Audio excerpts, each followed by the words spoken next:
criticism coming from your candidate is that this government, in fact, is corrupt. Do you hold that view? Like, I mean, the criticism again is that Vice President Atiku is saying that this government has more corrupt people around the president. Do you hold that view too? There's no doubt about that. There's no doubt that there are corrupt people that are around the system.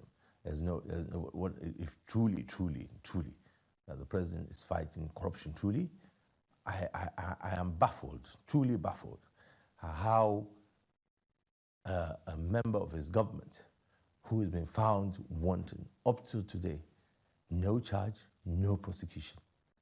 To me, once you can't do that, you lose the integrity, the moral high ground to say you're fighting corruption. You must show that nobody is above the law. You must show that no matter how close anybody is to you, if there are enough cases that you take action, and that's not happening. Well, he says, and his party believes, that the man is a man of integrity. Well, if he is, then he must take action to support But him. the man that you know, do you think is corrupt?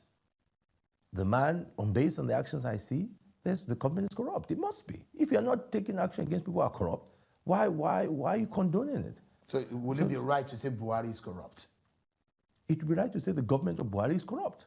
I can't. Well, that was what we said. People No. will vote for Buhari, and they will want to ask because he's going to this election with what they say describe as integrity. You cannot vote for. That's what I'm saying. You cannot vote for a government because you're voting. You cannot vote for a government that has shown to condone people who are corrupt, to not go after people who are corrupt who are within the government.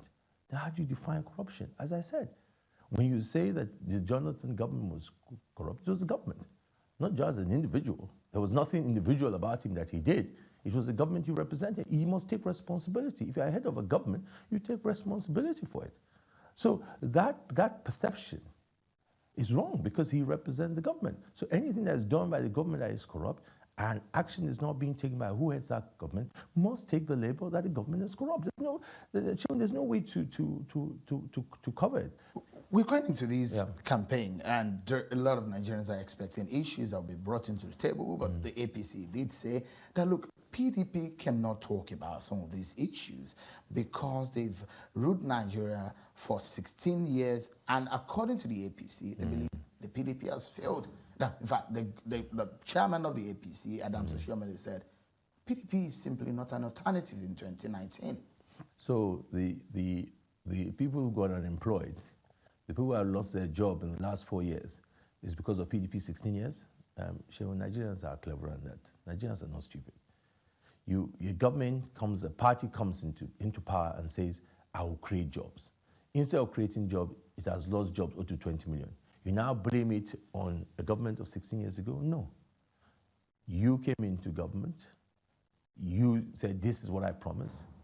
I'm going to make your life better. I'm going to change. And you did not deliver. To now blame that on a government that was there before that is no excuse. You should deliver. You should at least, at the worst, even if you cannot create new jobs, so you promise new jobs, at least maintain those who are there. Instead, 10, 15 million people have lost jobs.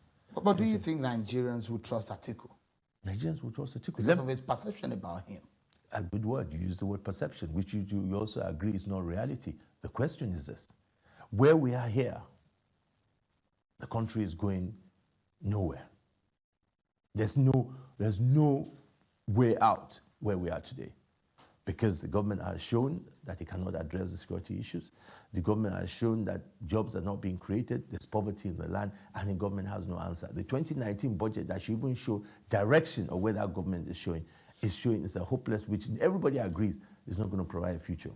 On this side, you have a candidate that has a firm understanding of what he's going to do. You have criticized the consumption figures that are being released by the federal government. You said those figures, causing leakages, that we're not consuming the fuel that we're consuming daily.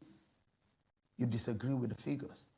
But let me just they're talking about the fuel subsidy. If you remember in 2015, 2014, 2015, one of the areas where we labeled the Jonathan government on the issue of corruption was the fuel subsidy scam. During the fuel subsidy scam, one of the major issues that came up there was that we were importing fuel based on an assumption of 30 million liters consumption daily. And all statistics, all experts will tell you that Nigeria cannot consume maximum 22 million liters a day.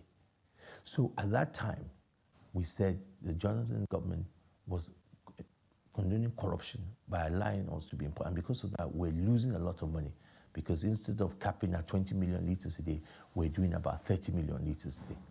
Now, you will have thought that a government that wants to fight corruption, prevent leakages, would, even if you're going to still maintain subsidy, you would ensure that the subsidy is better managed. Instead of 30 million to bring down, the government is doing this based on 50 million liters.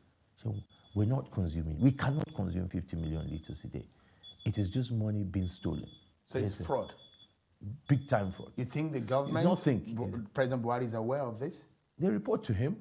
So I'm not that I run his government, but a lot of us have said there is no way. Why is the National Assembly not investigating this? We have said, but where you have an environment where agencies of government are emboldened to disregard the National Assembly, it's a big issue.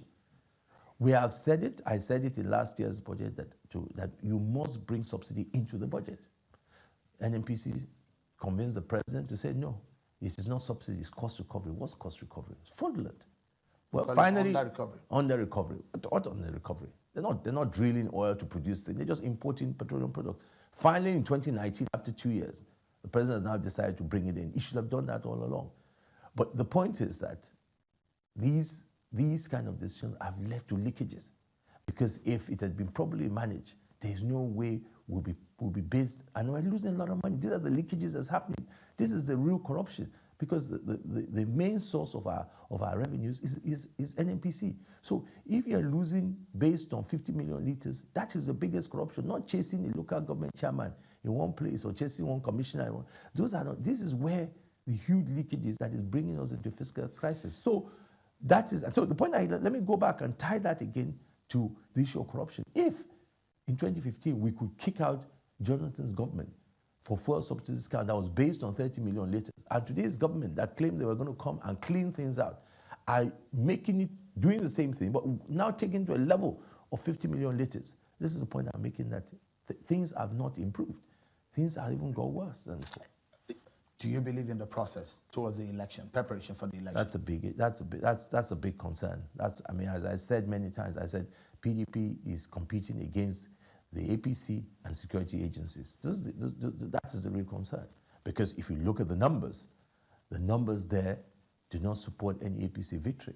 But you see the way they're so relaxed, you wonder what something is going on. And if you look at some of the action of some of the security agencies, you will see that definitely all Nigerians have concern about election. But what I know and what I begin to see about a lot of Nigerians are determined. Nigerians have seen that as a country. In 2015, we made a lot of progress in the world. We showed the country that we have matured and we can carry out credible elections. The elections are bigger than anybody. The image of the country went right up in the eyes of the world by what we did in 2015. We can't afford to do any election worse than that. We can't afford to have an election where security agency will be preventing people from voting. We can't afford to have elections where security agency will be going night before arresting opposition leaders for no reason. We've gone past that as a country. We're a leader in the continent and the world. What we do affects the continent. What we do affects our image as a country. And that is what our own concern is about. You hear the president say that, it's not a do or die, we're going to have fair and fair election. But the actions of those who are underneath him, it does not support that. He has to show by action. Should the president renew the contract or the term of the IG of police, what would you do? The law doesn't support it. It's very, very clear. The Constitution doesn't support it. But if he does that? It's the wrong optics. The same if I'm not signing the electoral. Would your party reject? Would your party stand up to it? It's wrong. We will say it's wrong. Saying that it is wrong. The law doesn't accept it. But do you have confidence in INEC? I believe that INEC, if left alone, and I think that they are doing their best to ensure that they can do it, I'll give them the benefit of the doubt. Let's anchor this interview this morning, and I'll take you quickly to your home state of Kwara State.